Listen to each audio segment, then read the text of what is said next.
বিপদ সকলের জীবনেই আসে, কিন্তু অনেক মানুষ বিপদ এলে ভগবানকে দোষারোপ করেন। বলেন যে আপনি আমাকে রক্ষা কেন করছেন না? আপনার প্রতি আমার মনে অপার ভক্তি, সর্বদা আপনার জপ করি, তাও আপনি না আমাকে এই বিপদ মুক্ত হওয়ার কোনো পথ দেখাচ্ছেন, না এই বিপদ থেকে আমাকে বের করছেন। এবার এটা হলো আপনার ভাবনা, আপনার দৃষ্টিভঙ্গি। এবার আমি বলি সত্যিটা আসলে কি। সত্যি হলো এটাই যে ঈশ্বর সব সময় আপনার সাথেই আছেন, থাকবেন।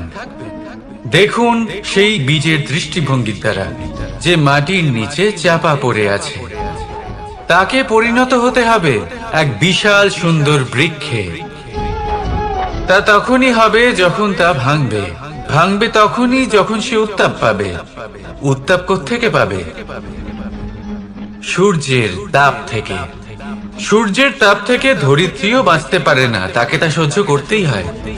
আর যখন এই ধরিত্রী আর এই বীজ এই দুই তপ্ত হয়ে যায়, তখনই এই প্রকৃতি বর্ষা আনে। আর সেই বর্ষার জলেই এই বীজ এক সুন্দর বৃক্ষে পরিণত হয়। আছেন তো ঈশ্বর আমাদের সাথে সব সময়। সেইভাবেই আপনার জীবনে যদি কোনো বিপদ আসে, কোনো সংকট আসে, তার মানে এটা নয় যে আপনারই কোনো পাপের শাস্তি আপনি পাচ্ছেন। হয়তো ভবিষ্যতে আপনাকে একটা সুদৃঢ় কাঠামো হতে হবে, তার প্রয়োজন আছে। তাই এটা হলো তার ভিত। যতটা শিখবেন, যতটা শক্তিশালী হবেন, ততটাই দৃঢ় কাঠামো হবেন।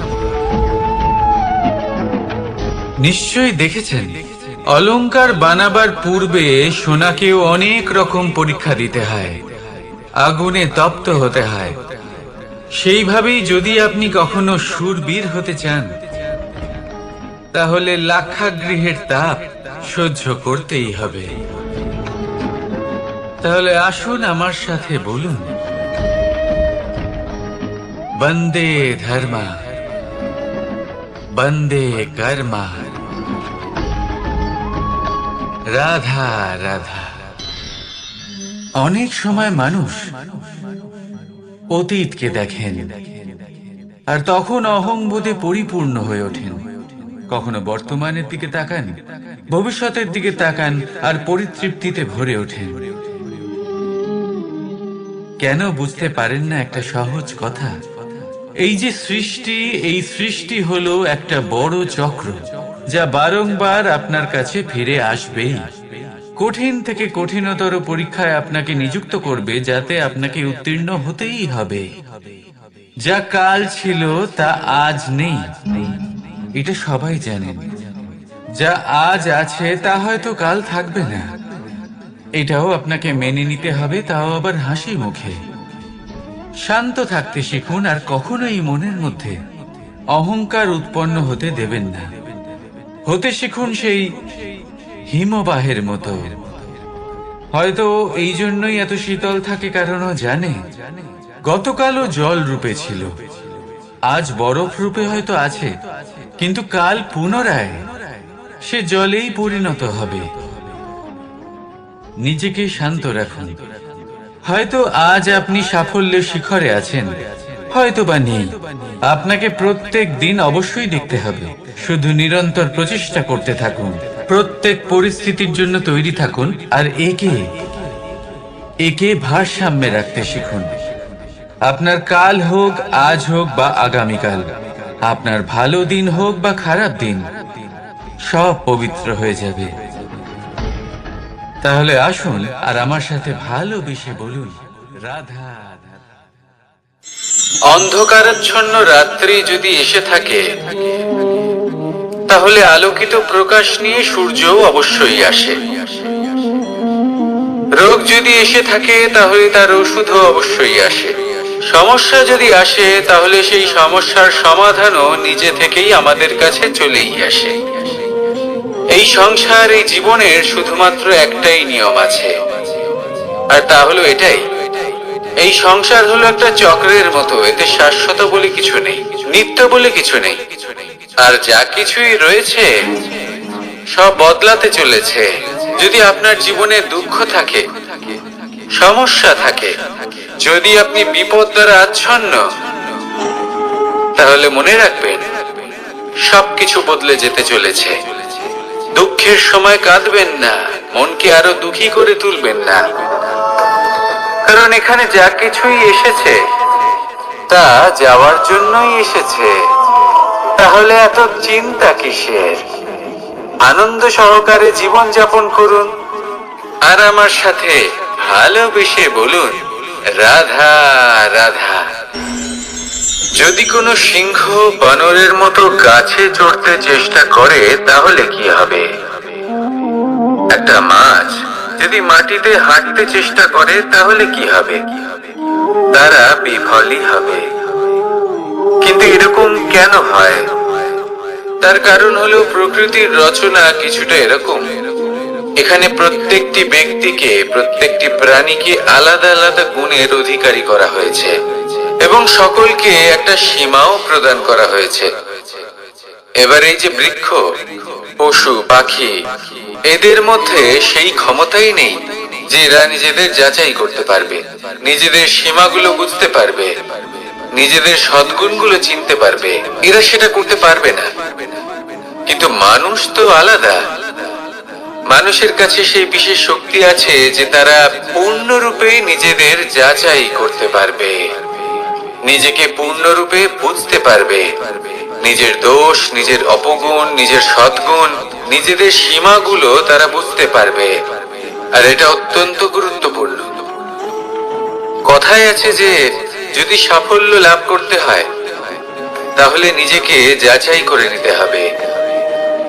তাই নিজেকে যাচাই করুন, নিজের সাথে পরিচিত হয়ে যান এবং জীবনে কর্ম করতে থাকুন। সাফল্যের শিখরে অবশ্যই পৌঁছে যাবেন। আর ওখানে যদি যান তাহলে এই মন প্রসন্ন হয়ে অবশ্যই বলবে, রাধা রাধা। বনের মধ্যে যদি আপনি কোনো বিষাক্ত সাপ দেখেন তাহলে কি করবেন? আপনি তখনই তার থেকে দূরে পালাতে চেষ্টা করবেন। আর এটা কেন করবেন? নিজের রক্ষার্থে। এই কথা আমি নয় মেনে নিলাম, কিন্তু নিজের জীবনে এটা করেন না কেন? আপনি যেখানেই যান, যে স্থানেই যান না কেন, প্রত্যেক সময়, প্রত্যেক মুহূর্তে এমন বিষাক্ত সাপ আপনি অবশ্যই খুঁজে পাবেন। আর সেই সাপ নয় যাদের আপনি বনে খুঁজে পাবেন, এরা হলো সেই সাপ যা আপনাকে পাপ করতে বাধ্য করবে। আপনার অন্তরের বাসনা, ক্রোধ, অহংকার, লোভ, ঈর্ষা, এদের বৃদ্ধি ঘটাবে।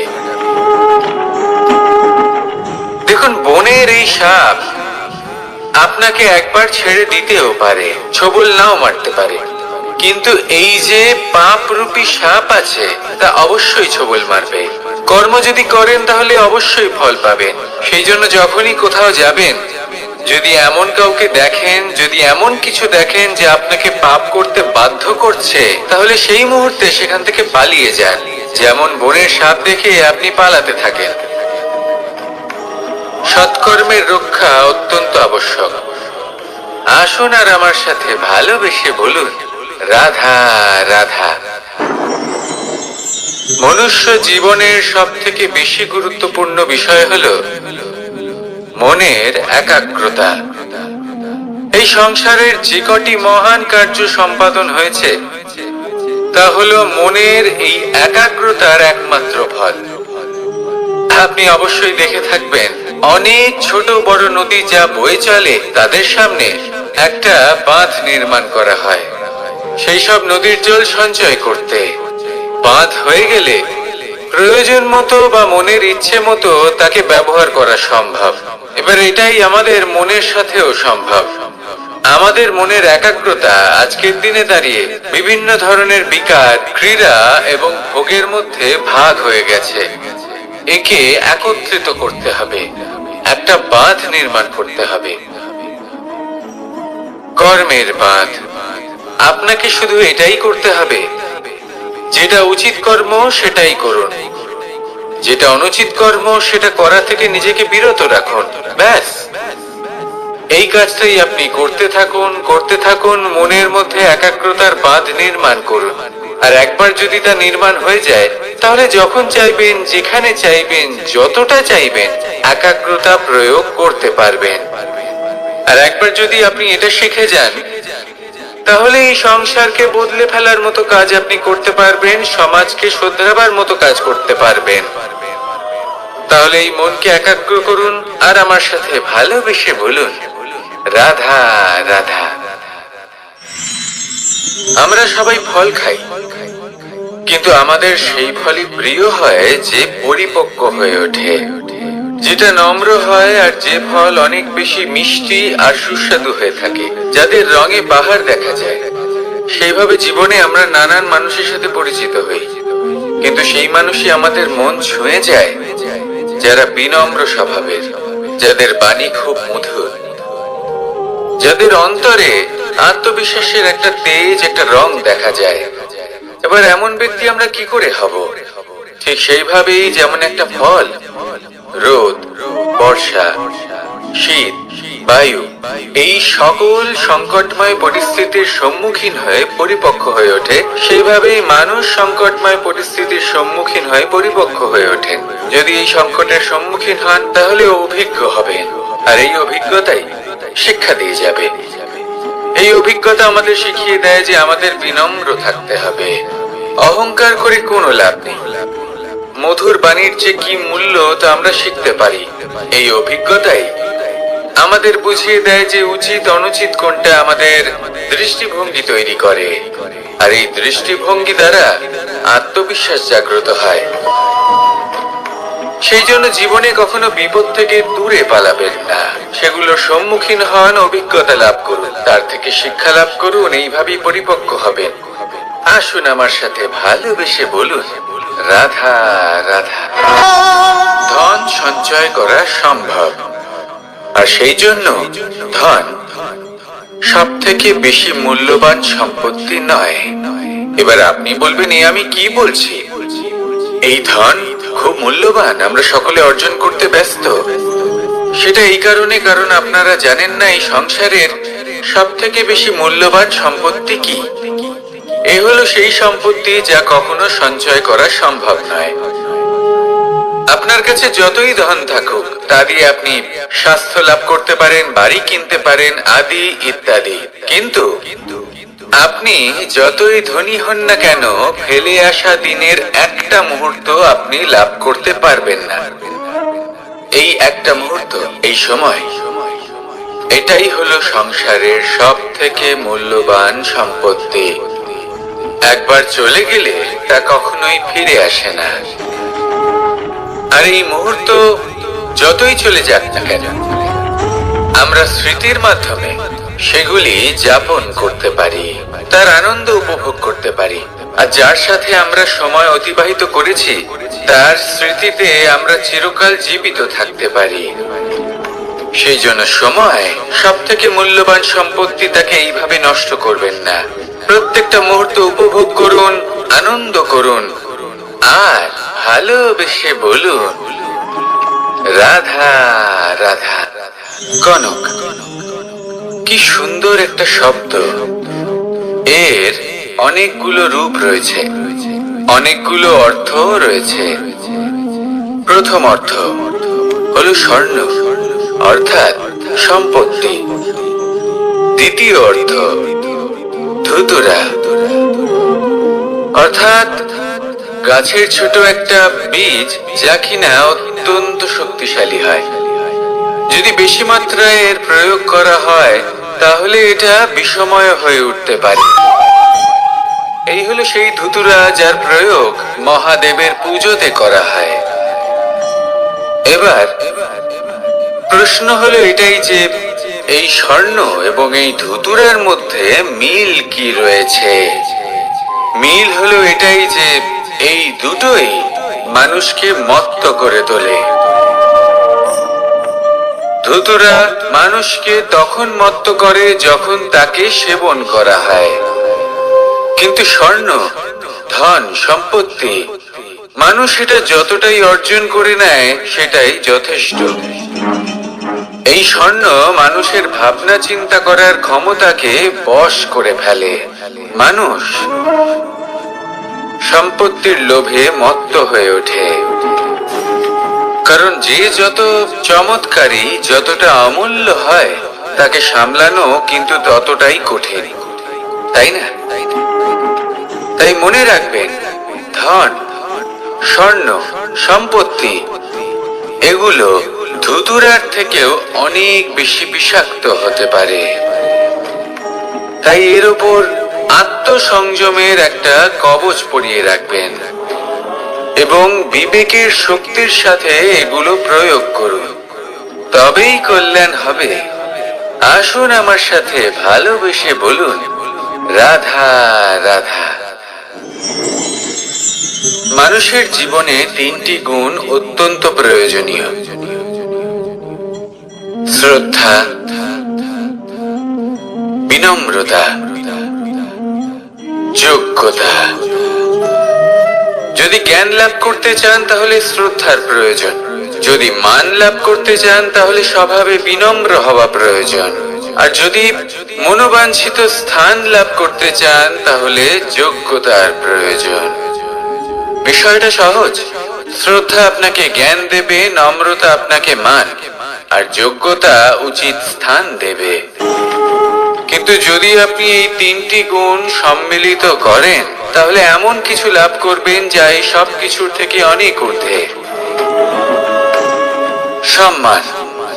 আর এ হলো সেই সম্মান যা প্রত্যেক মানুষের নিজের জীবনে লাভ করতে চেষ্টা করা উচিত, কারণ এই হলো সেই সম্মান যার কারণে আপনি চলে যাওয়ার পরেও এই সংসার আপনাকে ভালোবাসবে আর মনে রাখবে।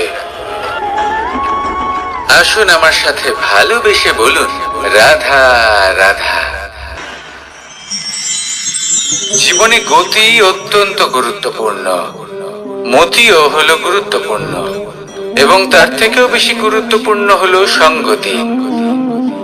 একটা জলের ফোঁটা, তার মধ্যে গতি থাকে, প্রকৃতির মধ্যে তা লাভ করার ইচ্ছে নিহিত থাকে, কিন্তু এই যে সঙ্গতি, তা নির্ধারিত করে যে এই জলের ফোঁটা ঝিনুকের মুখে পড়ে মুক্ততে পরিণত হবে নাকি বিষাক্ত সাপের মুখে পড়ে বিষে পরিণত হবে।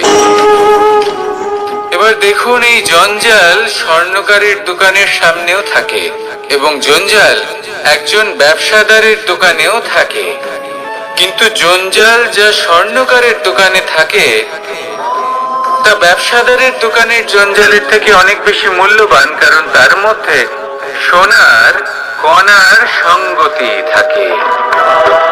সেই জন্য জীবনে সঙ্গতির উপর বিশেষ গুরুত্ব দেবেন। যেমন সঙ্গতি তেমনই আপনি হবেন। আসুন আমার সাথে ভালোবেসে বলুন, রাধা রাধা।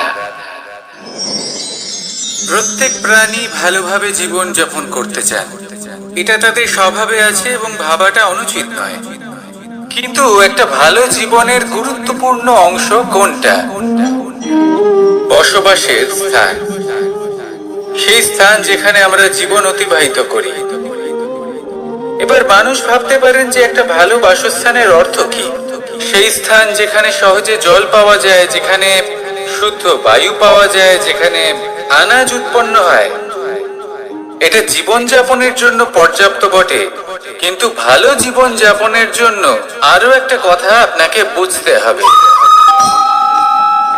সাধু, জ্ঞানী, পণ্ডিত ব্যক্তি, এই সকল মহাপুরুষ, এনাদের যে বাসস্থান তা অত্যন্ত বিশেষ হয়।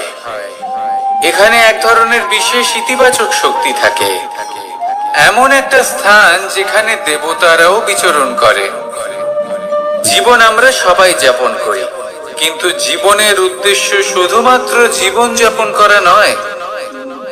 জীবনের উদ্দেশ্য হলো মুক্তি লাভ করা। আর এই সকল সাধু, জ্ঞানী, পণ্ডিত ব্যক্তি, এই সকল মহাপুরুষ আপনাকে মুক্তির পথে নিয়ে যেতে পারেন, কারণ এরা হলেন সেই মহাপুরুষ যারা নিজেদের অন্তরের বিকার, অহংকার, ক্রোধ, বিদ্বেষ, এই সকল দোষগুলিকে ত্যাগ করেছেন, এদের উপর বিজয় লাভ করেছেন, এমনই একজন ব্যক্তি আপনাকে মুক্তির পথে নিয়ে যেতে পারে। প্রয়োজন হলো শুধুই এনাদের চিনতে পারা, এদের কথা বুঝতে পারা এবং এদের দেখানো পথে চলা।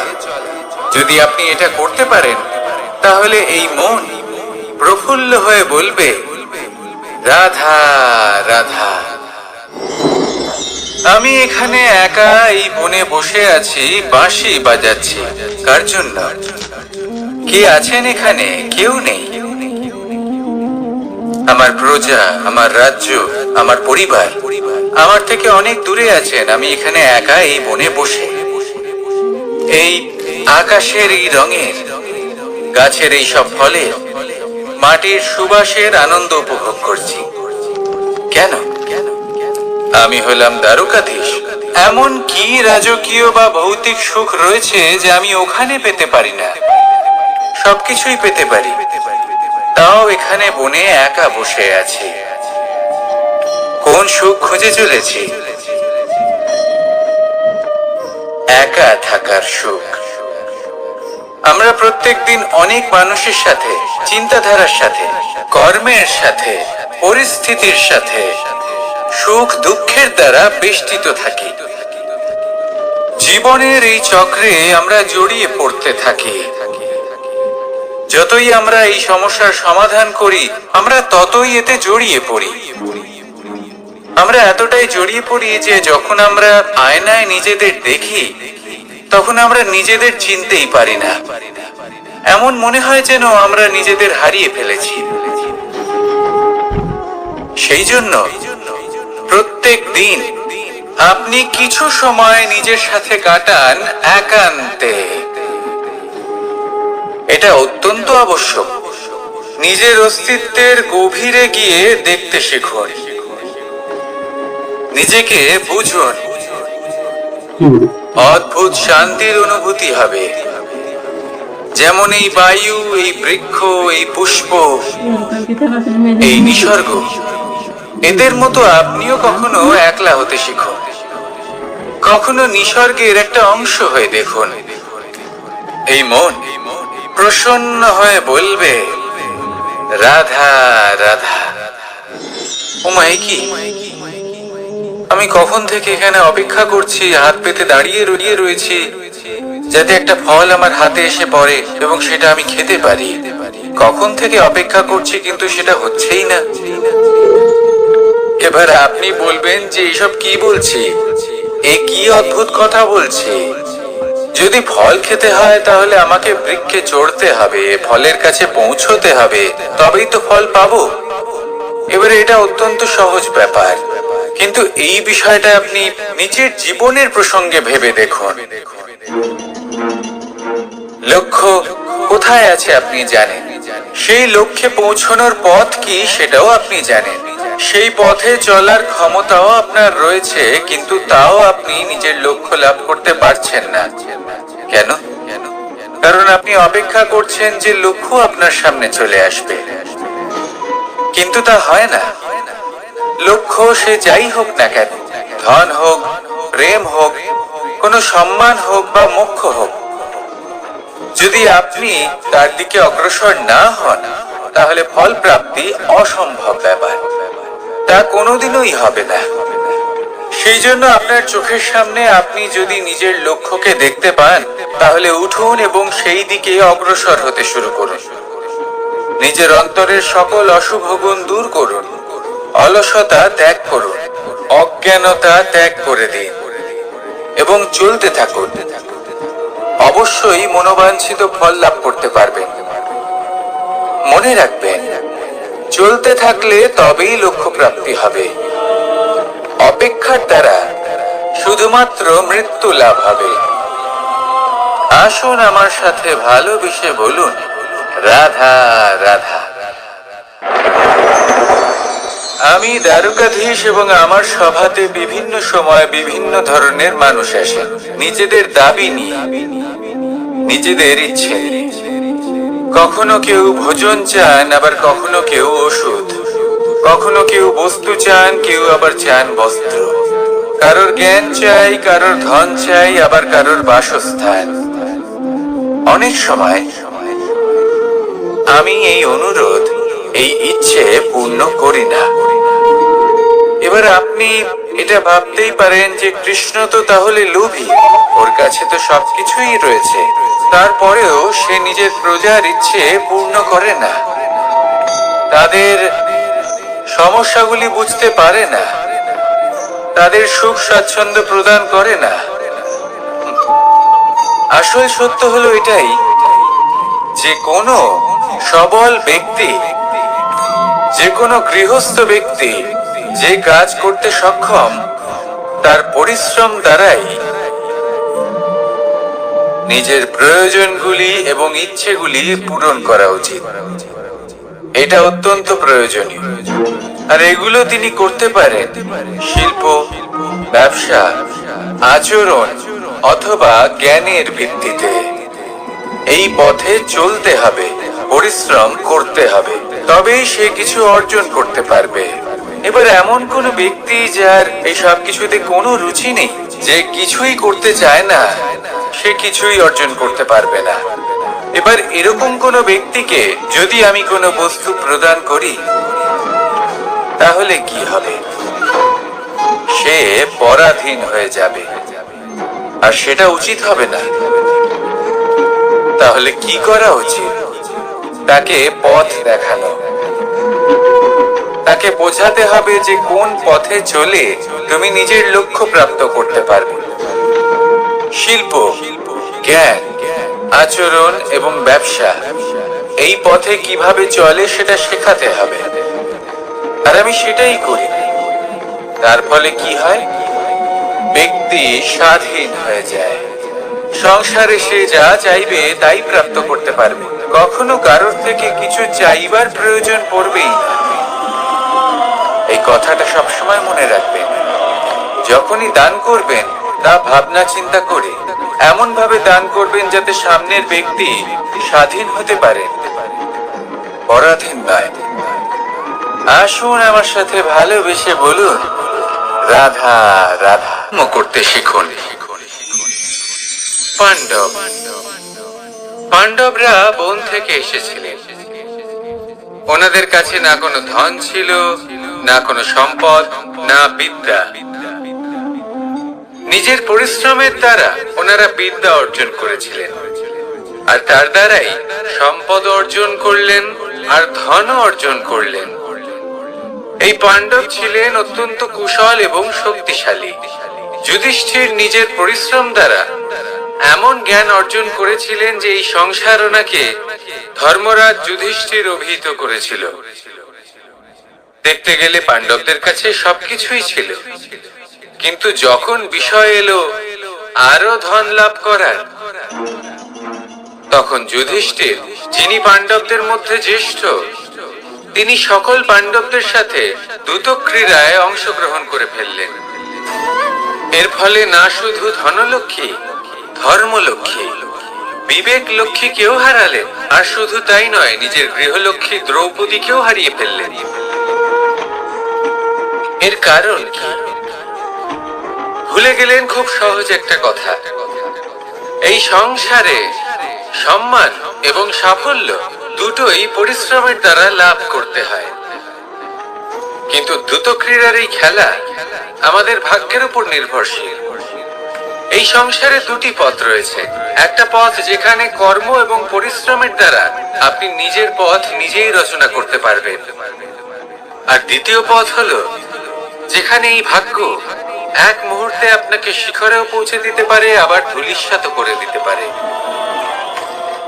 আপনি কোন পথ বাছবেন, সেই চয়ন আপনারই। আসুন আর আমার সাথে ভালোবেসে বলুন, রাধা রাধা। কোনো এক সময়ের ঘটনা এটা। মা এবং বাবা হাটে গিয়েছিলেন। তখন আমি আর দাদা গিয়েছিলাম গরু চড়াতে। আমরা বাড়ি ফিরে এলাম, আর মা সেই সময় একটা কাজ করতেন। যখনই হাটে যেতেন, দরজা তালা বন্ধ করে যেতেন। উনি খুব ভালো করে জানতেন যে যদি ওনার এই মাখন চোর সঠিক সময়ে পৌঁছে যায়, তাহলে এক ফোঁটাও মাখন আর অবশিষ্ট থাকবে না। এবার ঘটনা কিছুটা এরকম হলো যে মা আর বাবা মাঝে মাঝে হাটে যেতেন, তাই মাঝে মাঝেই দরজা তালা বন্ধ করতে হতো। যখন মা আর বাবা ফিরে এলেন তখন বাবা ভুলে গিয়েছিলেন যে এই চাবির গোছা থেকে ঠিক কোন চাবিটা দরজার তালা খোলার জন্য উপযোগী। উনি চেষ্টা করতে শুরু করে দিলেন। একটার পর একটা চাবি দিয়ে উনি চেষ্টা করতে থাকলেন, কিন্তু সেই দরজার তালা তো খুলতেই চাইছিল না। ওনার মাথা থেকে ঘাম পড়তে শুরু করলো। তখন মা বললেন যে তালা ভেঙে দেওয়া যাক। মা চলে গেলেন আর বাবা বললেন, না না দাঁড়াও, আর কিছু চাবি বাকি আছে, এটা হয়তো খুলতে পারবো।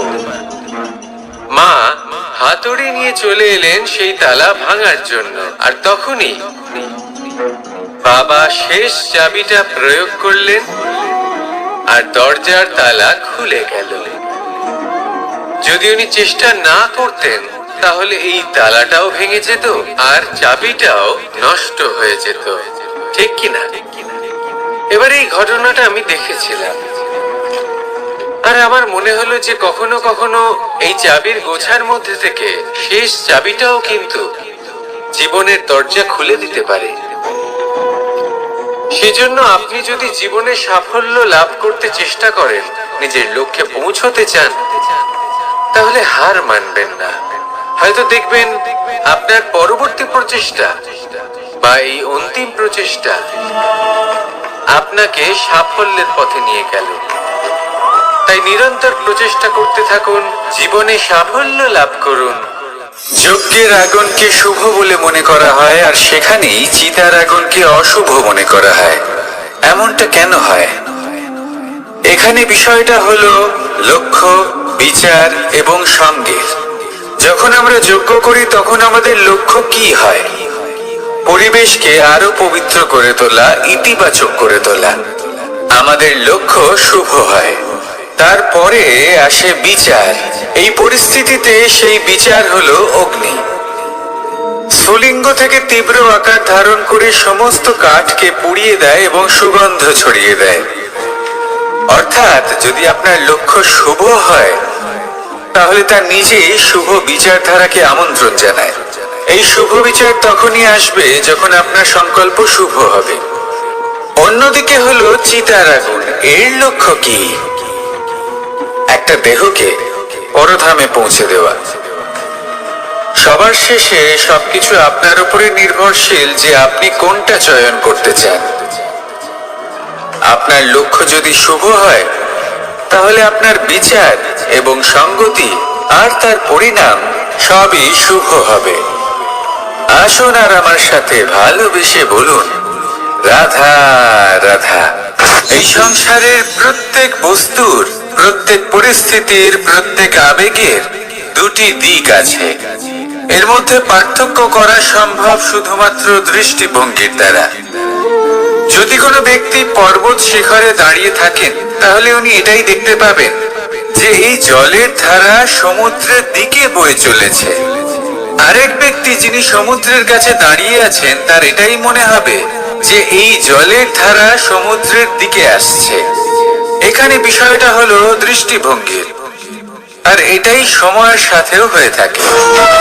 অনেক সময় মানুষ চিন্তিত হয়ে পড়েন, ত্রস্ত হয়ে পড়েন যে তার কাছে হয়তো খুব কম সময় আছে, তাতে তিনি অনেক কিছুই করতে পারবেন না, আর একটু সময় থাকলে খুব ভালো হতো।